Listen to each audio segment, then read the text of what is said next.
modified setup looks like.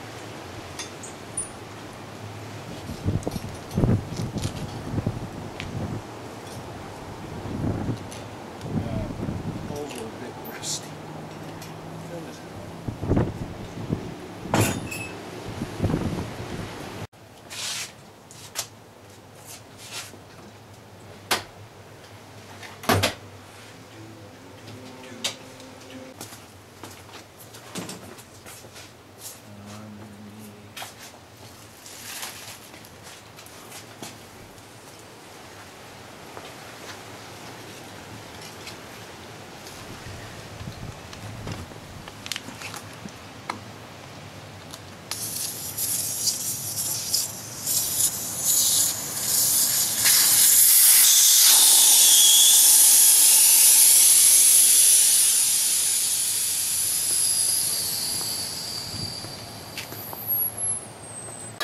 Put some blocks. Keep the brake disc from hitting the ground. Because if you don't, you see the brake disc sticks out from the rim. If you don't do this, you're gonna fuck up your brake disc. Pardon my language, but it's my house, so I say what the hell I want. You can see that the wheel's sitting here. Bad planning on my part to drill the holes closer to the corner, but that doesn't matter. This works. 40 tire changes, it works. This is the Harbor Freight setup.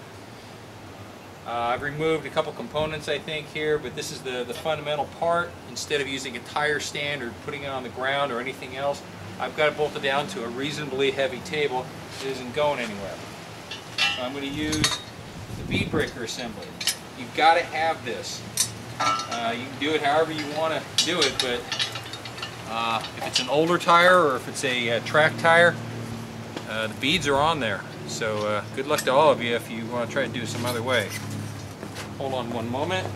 Stretch my balls over here.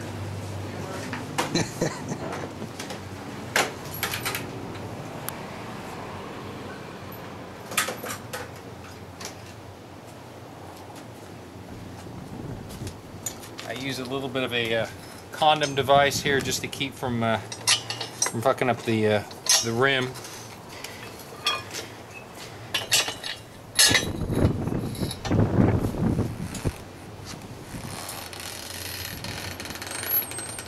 Once you get it that close, it's off the rim there. You just work your way around a little bit. Sometimes easier than others. Once you hear it pop, you're good.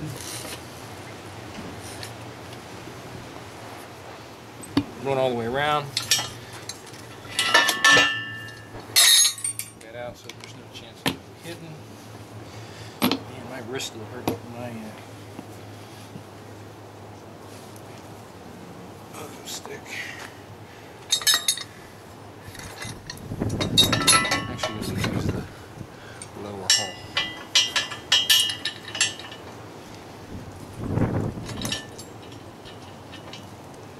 By the way, for those of you in a cold, snowy climate, it's about 80 degrees right now, wind blowing like crazy on a beautiful Saturday. Shit in the air, coming off the desert.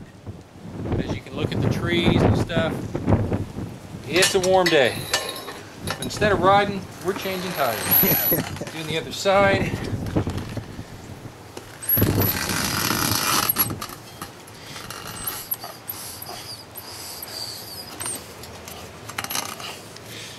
Of course, now it's laughing at me a little.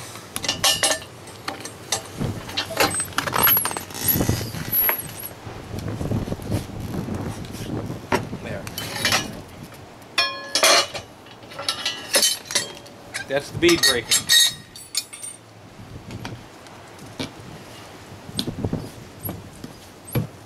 Okay. So normally if I'd be doing 2 tires, I'd do the next one the same way. Well, hell, I might as well do it. Yeah. That's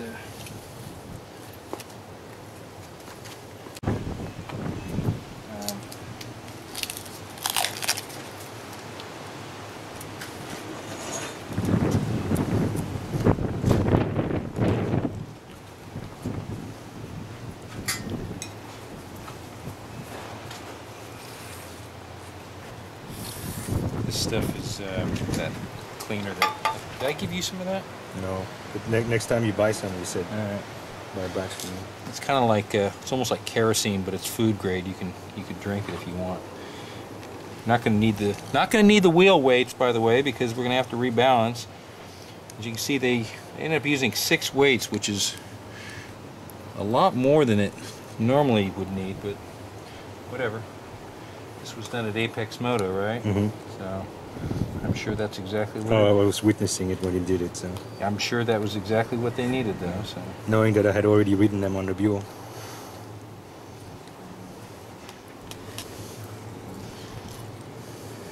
I guess I could get another few hundred miles out of that tire, but as you can see here on the spot on the side, I don't think I could make one other full day on that without being worried by the end of the day. But you could put these on your Buell and Yeah, get another 1,000 or 2. easily.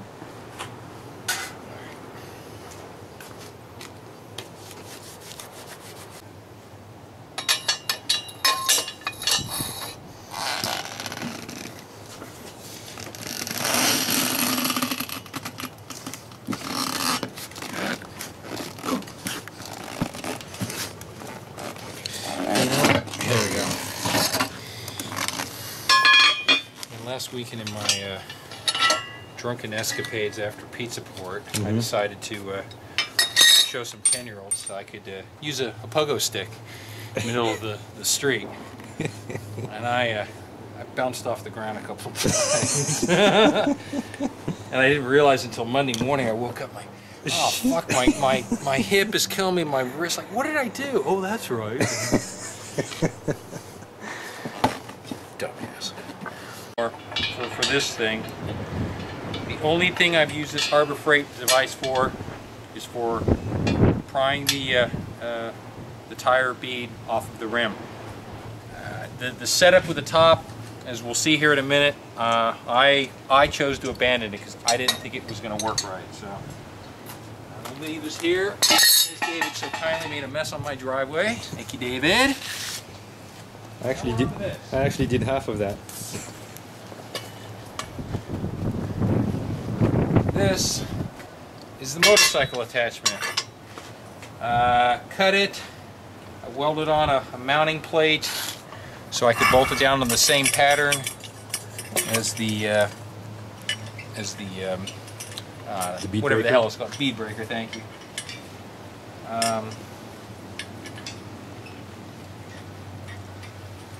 You know, come on.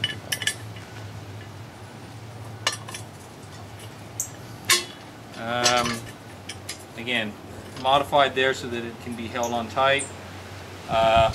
Abandoned the standard metal hooks for going around the rim will absolutely kick the crap out of the rim. They'll go through the paint into the aluminum, chew them up in a heartbeat. So I fabricated these nylon blocks. They've got a bit of a profile that'll hold on to the rim reasonably well. Nylon will not hold the rim unless you tighten the living hell out of them, which is more pressure than I want to give. It's very easy if you've got a stiff tire to sit here and be trying to spoon it off, and basically you spin the rim and the whole mechanism. So when I get the tires down to this location, I just simply use some rubber inserts to nip them up with. For the center point, I made this rod up, 1/2 inch diameter, with a clevis in there, which is a little bit modified because I made it one way and found it didn't work, so I ended up using it by itself. And then I've got a pair of cones. I made these up for the tire balancer that we'll see later. These will go down and locate within the bearings to keep this centered, so that as you pry around, you're using the bearing of the wheel to pry, to pry the tire off, or spoon the tire off the rim, because there's no outside mechanism. The original bar for the Harbor Freight device that goes up here, what a piece of shit that is. It's not accurate. The holes don't line up, and honestly, I don't know what the hell you're supposed to do other than drop a rod down here and try to go against that. And no, thank you.